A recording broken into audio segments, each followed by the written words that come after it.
Signs of peaking interest rates sent the price of the commodity to a new all-time high. So how else can you invest in it going into 2024?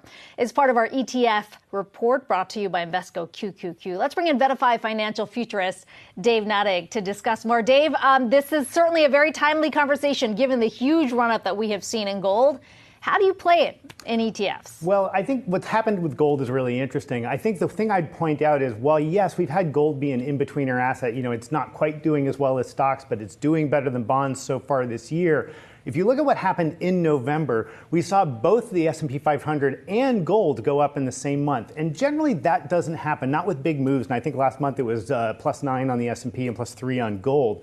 That to me implies that we have a real buying frenzy for people who I would suggest are really apocalypse buying gold. If you look at the global geopolitical concerns people have, whether it's the Middle East, whether it's Europe, whether it's what we've been seeing now in South America, all of those kinds of geopolitical turmoil always drive folks to the yellow metal. They drive folks toward gold. And so we've seen a lot of activity in the gold bugs, if you will. Consider this sort of the Cybertruck of assets. It's the one that you hold for the apocalypse. And what we've seen is folks pile into ETFs. Now, unfortunately, what we often see is people pile into the ticker that they know, which in this case would be GLD. It's a household name. But it's consistently underperformed two other cheaper versions of really the exact same exposure. I'd highlight GLDM, also from State Street, and BAR from Granite Shares. Both of them are a little bit cheaper, and year after year, they eke out that 20, 30, 50 basis point outperformance.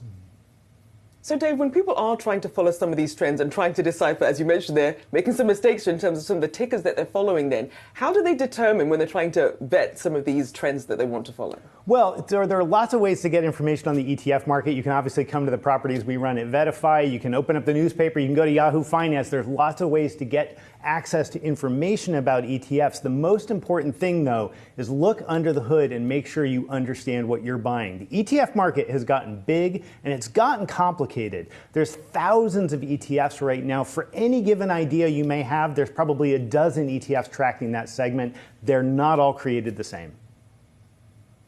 The other asset class we've been watching really closely, of course, bonds saw a huge run-up this year, but we have seen a significant pullback in yields there. What do the inflows look like right now on your end, and how do people play this space? Well, the flows into ETFs this year have actually been pretty boring. And by what I mean by that is it's been sort of a 60-40 allocation. About 40% of the assets have gone into fixed income, which is historically quite a lot. The interesting twist is a lot of that is chased active management in the bond space as well. There are a lot of very high-profile active bond managers out there, PIMCO, DoubleLine, just to name two. Fidelity's FBND, their total bond portfolio, has pulled in $4 billion this year so far. So people are really looking for different ways of playing the market. I know we talk a lot about T-bill and chill, but that's not what ETF investors are doing. They're looking for those pockets of value where they can figure out other ways to play the market. I'd highlight one other really interesting approach here that just launched, I think, last week, RSSB, which is return stacked stocks and bonds. And the idea there is it uses a very judicial amount of leverage so that you put $1 in and you get $1 of global equity exposure and $1 of core treasury exposure. Kind of an interesting way to get a little bit more efficient with your capital. And in terms of separating the hype going into 2024, I mean, you have the Bitcoin spot ETF. What are some of the ones that you're watching that go beyond the hype, that have really solid fundamentals that could be an opportunity here?